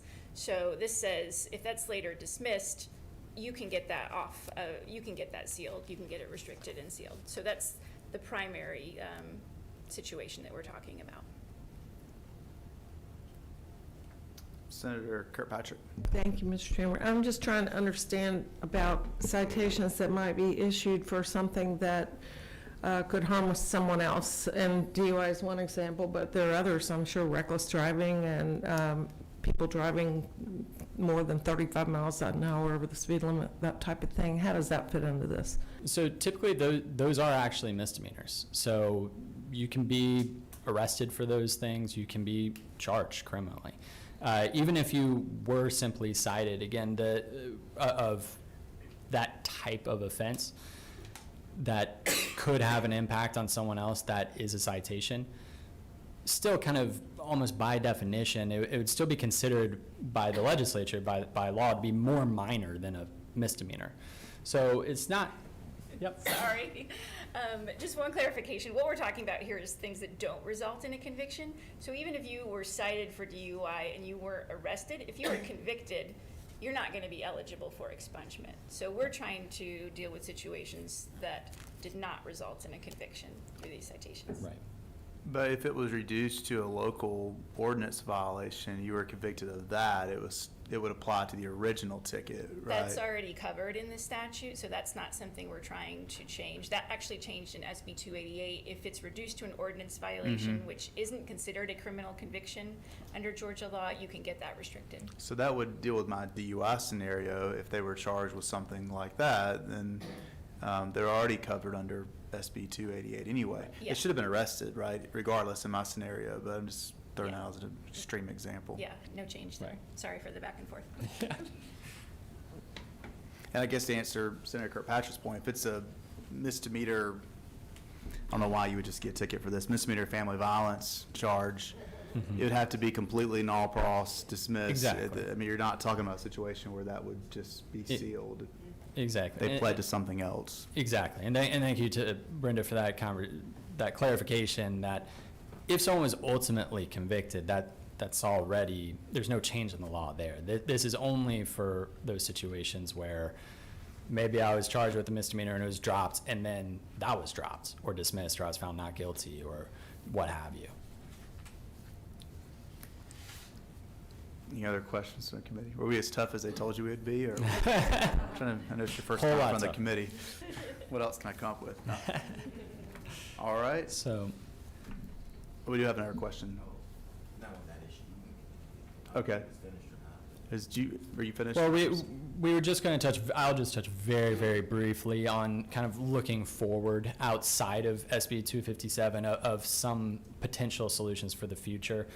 Again, I'll be extremely brief because this is in SB 257.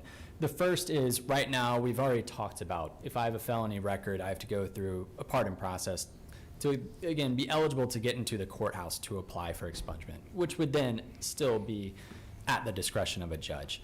So one potential for the future would just be allow rehabilitated individuals after a certain number of years to get into the courthouse to have a judge consider that petition for expungement without going through the pardon process first.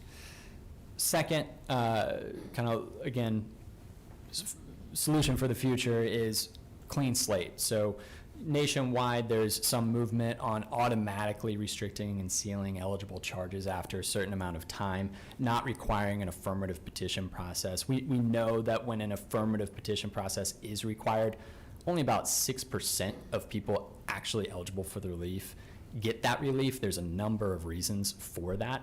A lot of people don't know it's available. A lot of people can't afford an attorney. This is a complicated process. So simply saying, we as a legislature deemed certain individuals eligible for expungement, instead of having them go through an affirmative petition process, let's just make that, let's give our, what we decided was right through expungement, the most impact possible by making it an automated process. would ultimately be a solution to a number of issues that we see in terms of reaching all the people who are eligible and worthy of the relief to actually obtain that relief.